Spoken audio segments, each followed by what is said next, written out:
What's up, friends, and welcome to another 6-1-Indie Showcase Dev interview. My name is Kyle from 6-1-Indie, and today we are joined with Hugo and Richie, two of the people behind Lucha Libre Legends of the Mask.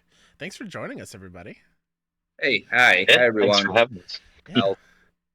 Also, a huge thanks to just allowing us to show off the game as well. Like that's very very exciting. Mike, who's not here, but the co-founder, who's also part of the showcase with us, we're massive wrestling fans. So when we had the opportunity to show off a wrestling game, especially a 2D beat 'em up, we were like, yes, sign us up. We're very excited. But before we get into the game itself, Hugo, why don't you tell us a little bit about your history as a gamer in general, and just how you got into game dev, and then we'll ask the same to Richie. Well, I've been in the industry for the last 16 years. I am from Mexico. So 16 years ago, I woke up one morning and say I have to be part of the video game industry, right? And then I decided, but back in the day, I couldn't study how to make games. And we're talking about 30 something years ago where I had to choose my major. So it was pretty much impossible. So I went with engineering. And so one day I woke up about 16 years ago. I said, I got to be part of the industry. So I'm going to create an initiative in a nonprofit to generate the opportunities for the young kids that I did not have so they can make games. So for the last 16 years, we're promoting the video game industry in Mexico. And we work with the government, with the academia, with the studios. And along the way, Rich and we found out that developers need more than help than just opportunities. So we decided to create BC Media Lab, which is an accelerator and production house where we actually one of the things that we do the most is business development for the Mexican studios. So we go out there in the world looking for projects and investment, and then we distribute them among the different Mexican studios. So pretty much, in a nutshell, I know we're short on time. That's how I got into the industry. I love that answer. Richie, what about you? As a kid, I was absolutely obsessed with video games. I actually got in trouble for writing on a little kind of like thing that I hung off my desk when I was in first grade that I was addicted to video games, and everybody took it very seriously, like probably more seriously than like a hard drug addiction. It was a whole principal visit and everything. But yeah, so I grew up. I went to school for like diplomacy, and thought about doing that, becoming a lawyer, getting into finance, and then just decided like I don't know anybody who's happy doing any of those things. And one of my friends mentioned that they were going out to Los Angeles to try to get into video games. So like a week later, I was on a plane out here from Washington D.C. and just kind of hit the pavement until somebody let me into their video game studio. Big mistake. Uh, no, yeah. So I started off as a associate producer about 24 years ago, and basically taught myself design, became a game designer, and then taught myself programming, became a programmer, and now I'm in the process of teaching myself uh, art as well. So we'll see. One of these days, I'll be super mega indie. That's awesome. I love that. I love that Yeah, a lot. yeah. Getting into now the Lucha Libre game that you guys are making. Why haven't we seen a 2D beat 'em up before with wrestlers? Like as such a fan of wrestling my entire life, and having action figures and like literally doing a beat 'em up with the action figures when I was little, why haven't we seen that translated yet? And why is it such a match made in heaven with that genre? Well, I would say about 6, 7 years ago, I met Kevin Kleinrock, who is the president of Mass Republic, who's helping us get another license and for the luchadores. And then we were just really hit it off. It was a love at first sight, so to speak. And then we decided that we wanted to make a game with the licenses of Mass Republic one day.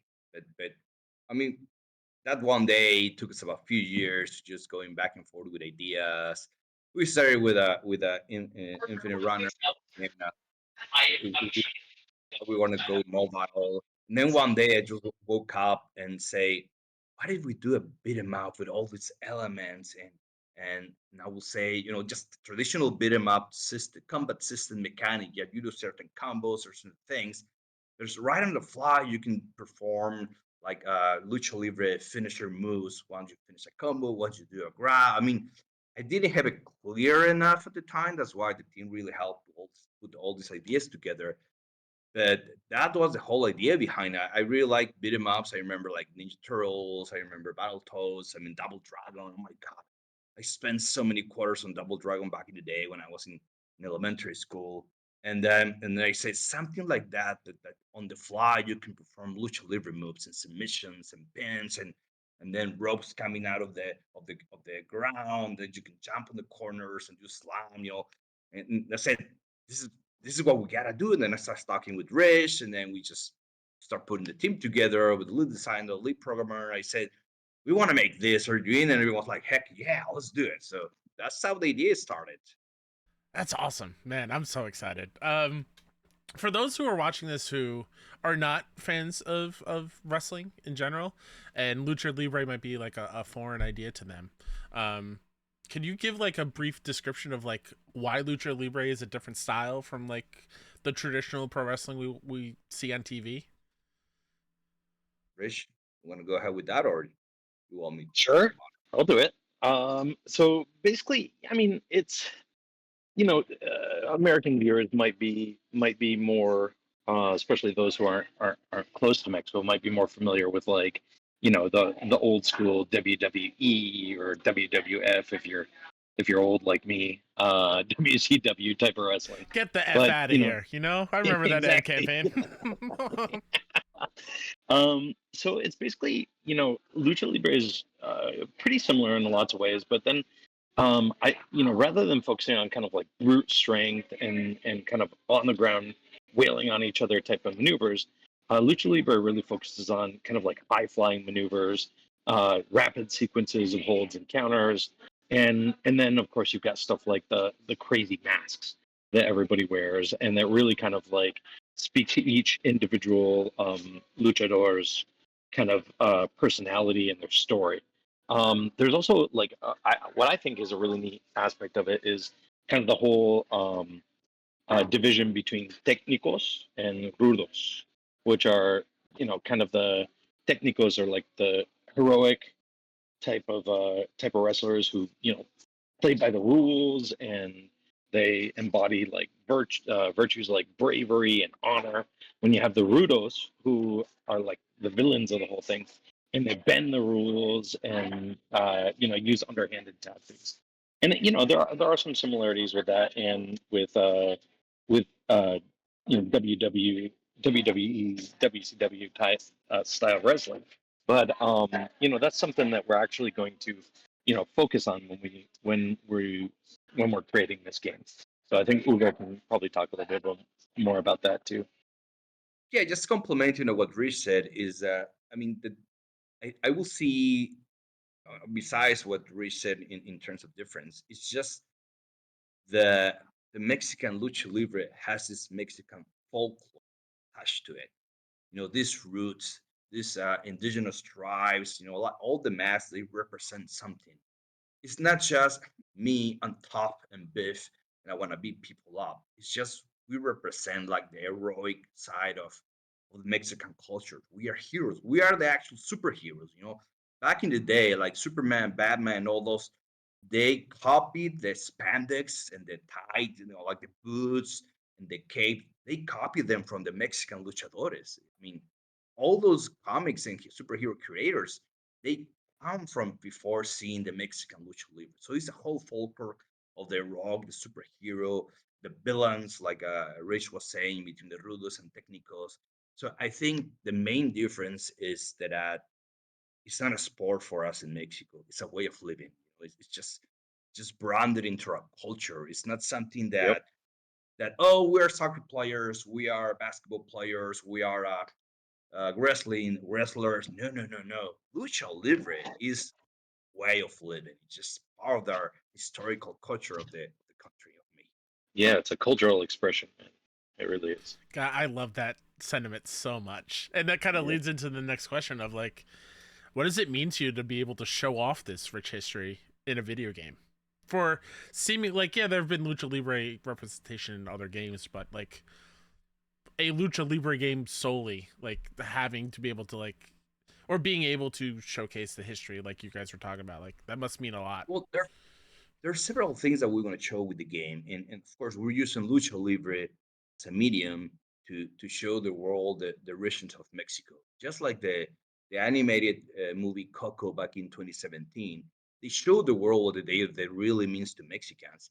So part of what we want to show in terms of the history and the cultural expression is that how blood cousins like primo de sangre, how family is so tight, how we complement each other to be a better part in the world, and how the richness of Mexican culture, the indigenous tribes, the Aztecs. So we got all these elements into the game, and in not to spoil the story too much, but we want to, in a certain way, we have researchers going through all these documents, historic documents, and trying to find out, trying to relate the Jaguar and Eagle warriors of the Aztec warriors back in the day, how they are the predecessors of the Mexican modern lucha libre. So, it's just we're expressing Mexico, and just like let's go a very small example. You know that the health potion is always red, right? So in Mexico, our red beverage is Jamaica. So we're not gonna call it health potion. We're gonna call it Jamaica because that's a red beverage and it will give you life. So all these elements are put into the game, and then we got all these urban legends like chaneques. Like I can't remember the name of the how to call it in the peninsula of Yucatan. But so chaneques are like these little dwarves that they protect things. They could protect a lake, a forest, or a certain object, like a certain history place. So all these shenanigans, they're a part, that's like their mascot, like the mascot of the game. So we bring all this into the game, and we just want to express a little bit more of Mexico that people usually think that, oh, mariachi, Yep. tequila, narcos, Yep. just want to deviate from that representation of Mexico and into a more beautiful real representation of Mexico is.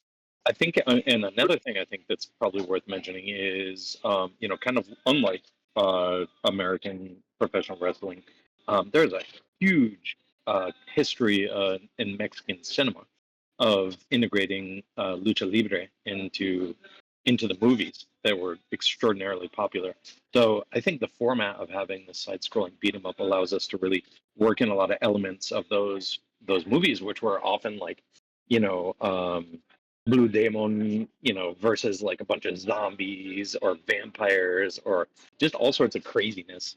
They were really just these heroes that really did, kind of encapsulate the Mexican spirit, fighting against all these like crazy different forces of evil, which is that's just so ripe for being an awesome side-scrolling beat 'em up. Yeah, like the '60s movies, like El Santo and Blue Demon versus the Vampire Women versus the Guanajuato Mummy versus the Mad Scientist. Just like the latest spiders. I'm like, God, they were just so bizarre and so unique to the Mexican culture that actually, again, not spoiling too much of the game, one of the stages is called the Bizarre World. So we're gonna take the players back to a black and white levels where we are portraying like it was in the '60s, like a '60s movie. So yeah, we're putting all these That's things into the awesome. game. You're Yeah. really gonna like it. Speaking of these, We're very excited and nervous at the same oh time, yeah, like I said. absolutely. I The know, game. I completely understand.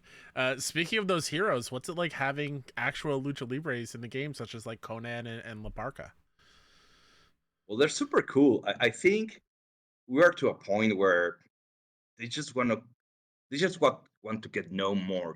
They're really excited. They're super humble. None of the luchadores that we talk to or work with or seen in person, none of them are like snobs or they're super humble. They're super great. I mean, they're very grateful that we are putting them into our game.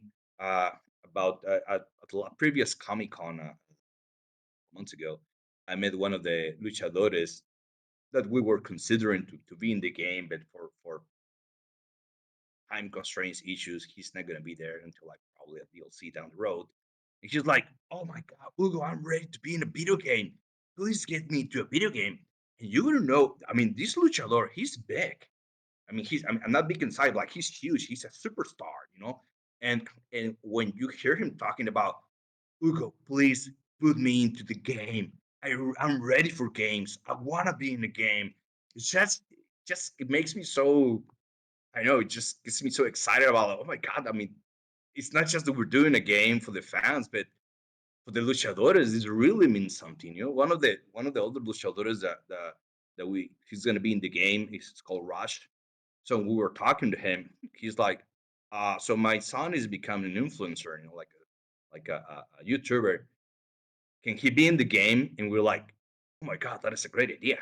I mean, I'm not gonna spoil how his son is going to relate to Rush in the game, but it's like father and son being in a game together. So all these little things that we're doing for them, they're like super grateful for being in the game. That's awesome. Yeah, that's great. And speaking on them, how are you, or do we expect to see like their signature moves in the ring, like in the game? Rich, you want to answer that? You're more on the technical side of it. Feel free to say you're not, if you can't say anything, that's totally fine too. I just felt like I wanted to ask that. Yeah, I think at this point we can't, get too much into specifics, but yeah, that's the type of thing that we're really focusing on, right? We don't want to just put these people in as a skin, right? We want to actually bring them through their own story arcs, like that are particular to them and what their kind of I guess base proposition is as a professional, right? As an entertainer. So we want to bring that to life as much as possible. And I'm trying to skirt a line of like not giving too much away, Absolutely. but yeah. Great. That's awesome. My second to last question before we begin to wrap up here. There's been, you mentioned a few like Battletoads, Double Dragon. I think of like Streets of Rage, even like a PS1 era like Fighting Force. There's so many beat 'em ups that through the history of video games people have played. In your opinion, and what you're trying to make in Legends of the Mask, what makes a 2D beat 'em up fun? Okay, you want to start? Yeah, I think a beat 'em up is the overwhelming odds of just having all enemies surrounding you, and you just feel so strong when you put your bit in, you're bidding the heck out of them, and then you do 360 moves, and you slam all over. And within the game, like when you grab someone and you do a pole driver, or you do a flex or a slam the floor, like you get this shockwave where all the enemies like this. And so I think, contrary to like a God of War, or something that it also makes you really really powerful, is that you have to be really good at it to be able to feel powerful. With beat 'em up, right on the start, you feel powerful. And then with Legend of the Mask, is you can just beat the game just doing hack and slash, just spamming the attack button, and you can certainly beat the game like that. But if you want to really experience the whole potential of the game, is that you have these grab moves that when you do a grab, then you could do something like a lucha libre move, say like a submission, like a slam attack, like a pummel attack, and air attack. You have all those things that, for those willing to live the full experience of the game, is the you have this level on top of the traditional beat 'em up system. You don't have to use it if you don't want to, because you people just want to smash buttons on a beat 'em up, right? That's fun enough. As long as the animations and the story and the art is beautiful, you can just get away by smashing the button. But with this game, we just want to give a little bit more. All those that like beat 'em ups just want to enjoy a higher experience of combat, and making you really feel powerful when you do a pole driver, or la Yep. hurracarrama, we call it in Spanish. So yeah. Yeah, I think I would build on top of that awesomeness there with three different things, right? It's for me, uh the controls and the moves. I think that over our time of having enjoyed video games for the past, like 30, 40, 45, 50 years, I guess, we've learned a lot, right? Like there's been amazing, one-on-one fighting games, and games have come a really long way. And so for us, a big part of the experience is being able to kind of lock down the tightness of the interactions between the participants on the screen, right? To make the hits feel really impactful. Like, I don't know about y'all, but when I play a game and I punch somebody and that punch just goes right through them, right? And you don't really even feel it, and they kind of do like a react or whatever. Like, that's just not enough for me nowadays, right? Having played other just wonderful games. So, we have expertise in, really locking down the impact of any given move, right? And being able to string together these kind of combos, work in that luchador magic into what's going on the screen, I think is just, it's, we're in a very privileged position nowadays to be able to build on top of everything that's been done in games and to work in this, kind of for the first time, to work in this luchador aspect of the combat as well.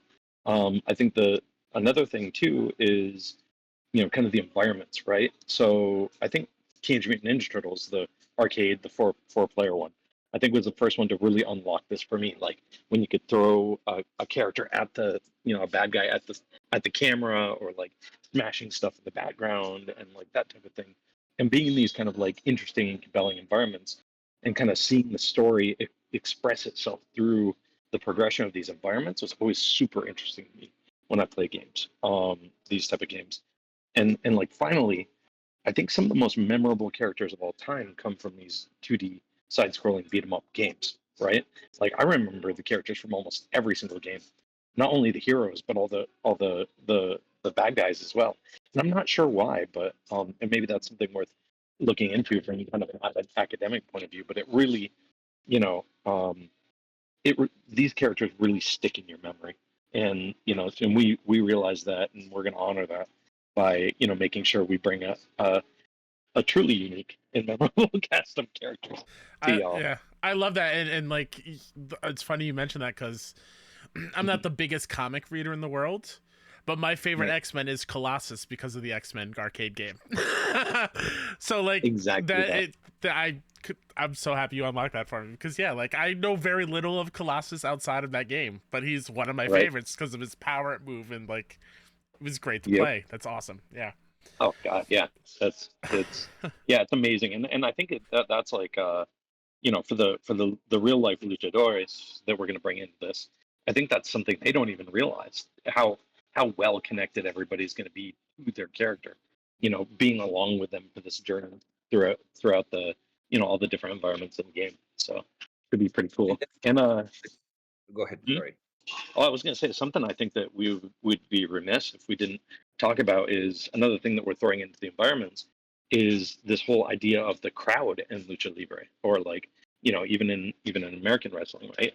The crowd plays a huge part in whether it's booing people or like cheering them on, or just riling up the luchadores, riling up the crowd, and we've got that in the game too. We try to represent that in the game, which I think is one of the pretty cool, the coolest things about the game. Just having the crowd, kind of throw you power ups and cheer you on, or maybe boo you if you're being a bad guy.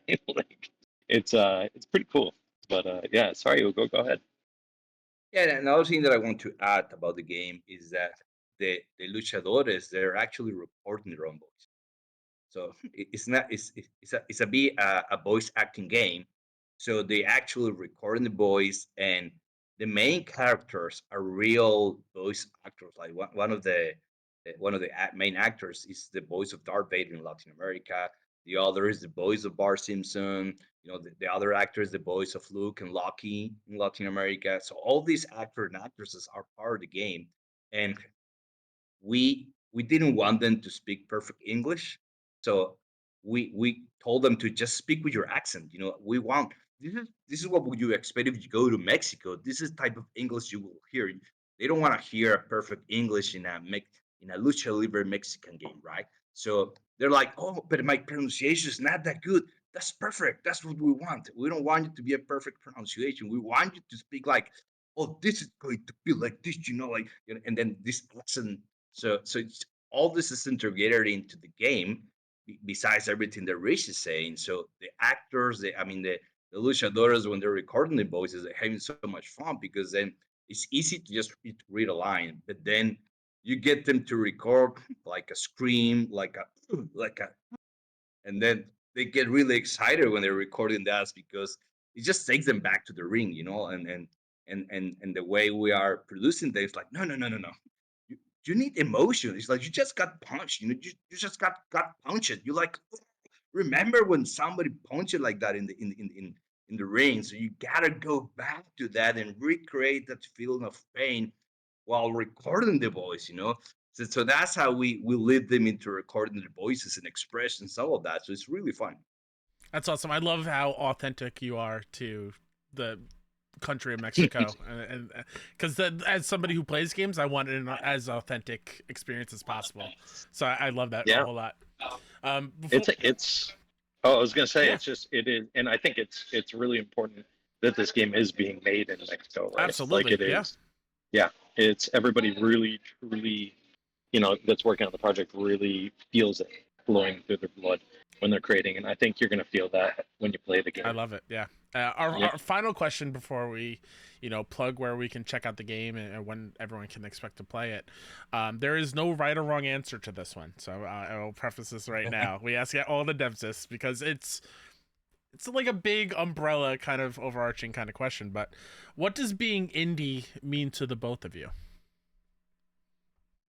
While struggling with money for first, Fair. I'm having the whole budget. Struggling month by month how to get the next batch of investment, or just getting new investors.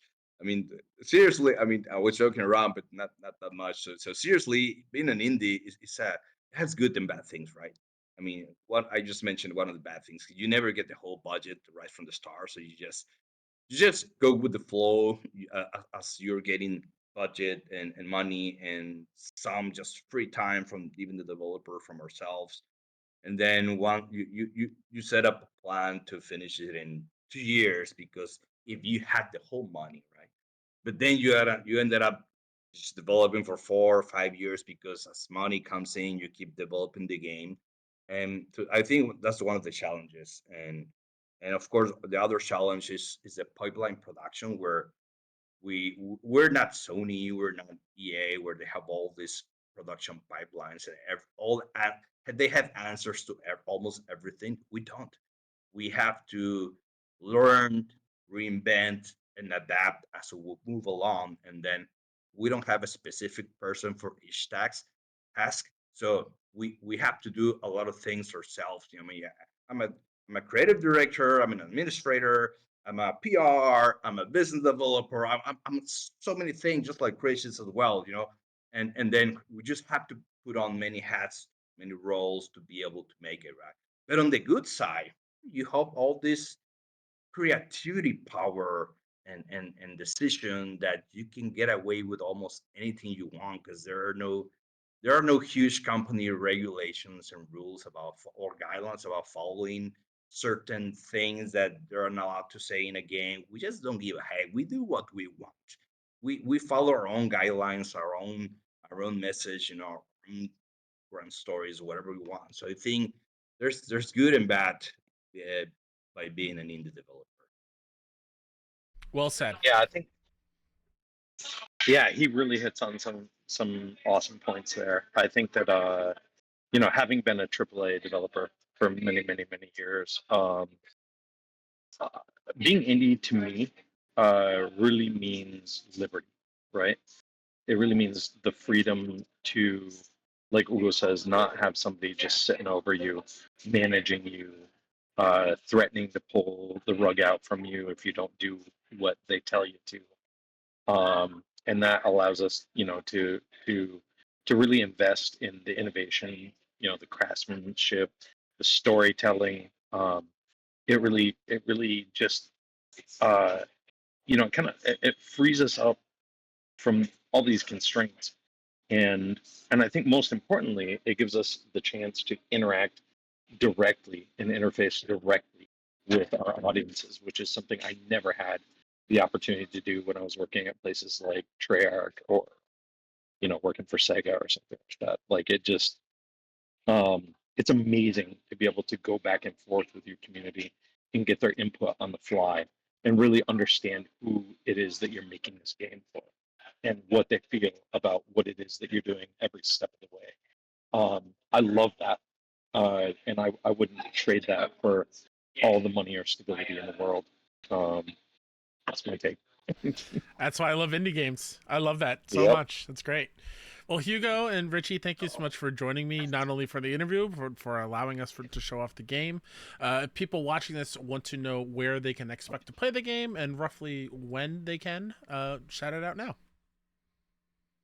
Well, I think we have some milestones. Hopefully, we want to release the game sometime by March of next year. That's about our happy thoughts, like wishful thinking. I mean, anything could happen, but we're aiming for our March 25 release. I will say that somewhere around December, January, maybe we can release a beta game where people can actually have access to and actually play it. I mean, we're gonna be showcasing it in other events.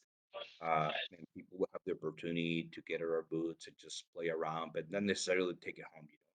Just play it there so we can get some marketing and some feedback from them, market studies. But in terms of them being able to install them, just playing freely, I will say it's going to be somewhere between December and January. Yeah, and I think what I would add on to that is that I think, as you pointed out towards the beginning, this is a really unique opportunity for games to be able to have this side-scrolling beat 'em up with a luchador kind of theme to it, and honoring that and respecting that. That's not something we just want to shovel out, right? It's not your run-of-the-mill endless runner type of thing that we just want to put out for cash and move on, right? It's not an opportunity for exploitation. It's an opportunity to bring something really cool.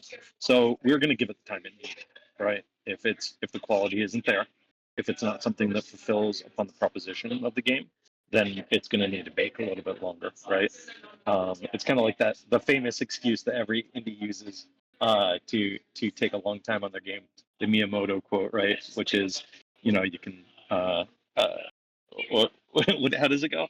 It's something like a delayed game is never yeah, bad, but a rush game might be. It's something along those lines. Yeah, something along those lines. But it's true. At the end of the day, you release a game too early, and it's bad forever. Unless it's No Man's Sky, of course, which is now good, or Cyberpunk, I guess. Anyways, yeah, we're gonna take our time and we're gonna do it right. And but having said that, we're gonna get it out as soon as we can. Awesome. Yeah, I can't wait to play it, and I hope everyone watching can't wait to play it as well. Awesome. Thank you for joining me once again, and for everyone watching, if you want to check out any of the other 6oneindie dev interviews, check them right here on YouTube. And if you didn't watch the showcase, what are you doing? Go watch it right now. It's on our YouTube channel as well as 6oneindie.com. And remember to stay safe. We love you, and play more indies. Bye. Awesome. Thanks for having us. Thank you, everyone.